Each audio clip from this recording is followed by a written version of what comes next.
কিয়ামত কিয়ামতের কিছু আলামত আছে। কিয়ামত কখন হবে এটা কেউ বলতে পারেন না।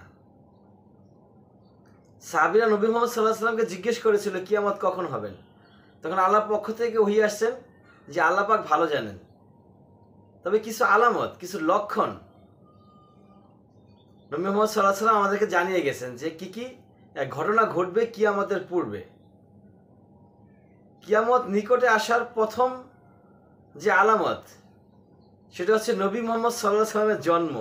সেটা বহু বছর আগে হয়ে গেছে এবং নবী মুহাম্মদ সাল্লাল্লাহু আলাইহি ওয়াসাল্লামের মৃত্যু সেটাও হয়ে গেছে। তার মানে এখন সময়ের ব্যাপার, কখন হবে সেটা কেউ বলতে পারেন না। তবে সময় আছে, আরো অনেক সময় আছে। কিয়ামতের আগে আরো অনেক কিছু ঘটনা ঘটবে, সেগুলো আমরা জানি। ইমাম মাহদী আসবেন, ঈসা আলাইহিস সালাম আসবেন, মালহামা হবে, দাব্বাতুল হিন্দ হবে, অনেক কিছু হবে। সেটা আমরা দেখে যেতে পারবো কিনা জানি না। তো যাই হোক, আমরা কিছু আলামত নিয়ে কথা বলি। এক নম্বর হচ্ছে কোরআন। কোরআন পড়া হবে গলায় সুর দেখানোর জন্য। কার কতটা সুর আছে, কি কতটা সুরেলা কণ্ঠে কোরআন তেলাওয়াত করতে পারে, এ ধরনের ঘটনা ঘটবে। এখন আমরা দেখতে পাচ্ছি এরকম ঘটনা ঘটতেছে। আপনারা দেখতেছেন কিনা তা জানলে জানাবেন। যাদের সাথে যেই ঘটনাগুলো আমরা আজকে বলবো, সেই ঘটনাগুলো যদি আপনাদের সম্পর্কে জানা থাকে তাহলে অবশ্যই আমাদেরকে জানাবেন। ইসলাম প্রচার করতে সহযোগিতা করুন। ইসলাম প্রচার করা সকলের জন্য দায়িত্ব। 2 নম্বর, পর্দা উঠে যাবে, লজ্জা হারিয়ে যাবে।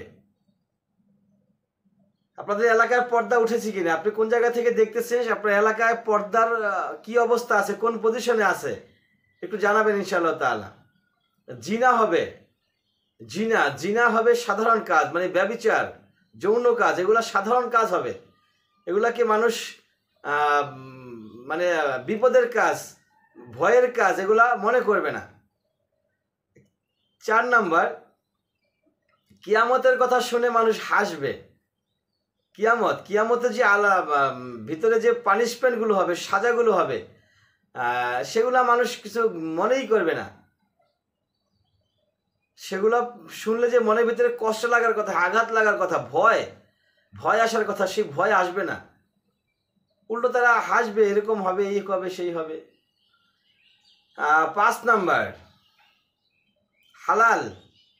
হালাল এবং হারাম এর বাজ বিচার হবে না। হালাল হারাম না বুঝেই মানুষ খেতে থাকবে, চলতে থাকবে, কাজ করতে থাকবে।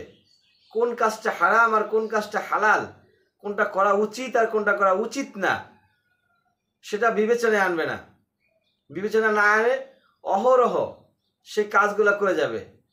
আপনি দেখবেন অফিস আদালতে বিভিন্ন জায়গায় ঘুষের প্রচলন আছে, সেটাকে তারা অন্যায়ও মনে করবে না, অন্যায়টাকে অন্যায়ও মনে করবে না।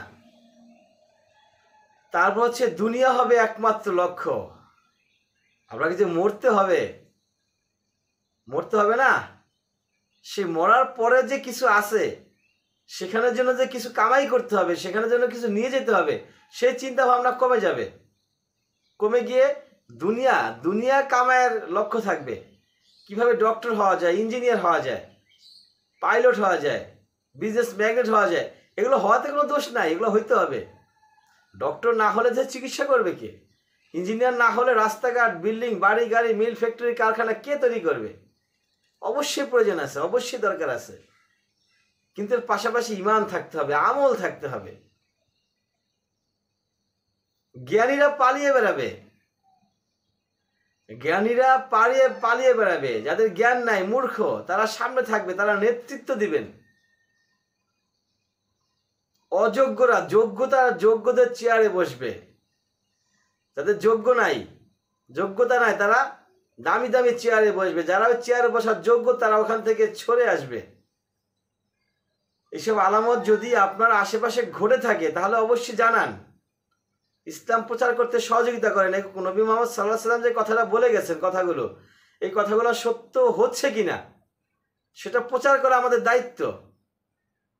যদি আপনার এলাকায় এই ধরনের ঘটনা ঘটে থাকে তাহলে সেই ঘটনাগুলো অবশ্যই আমাদেরকে কমেন্টের মাধ্যমে জানিয়ে দেন। ইসলাম প্রচার করতে আমাদেরকে সহযোগিতা করুন।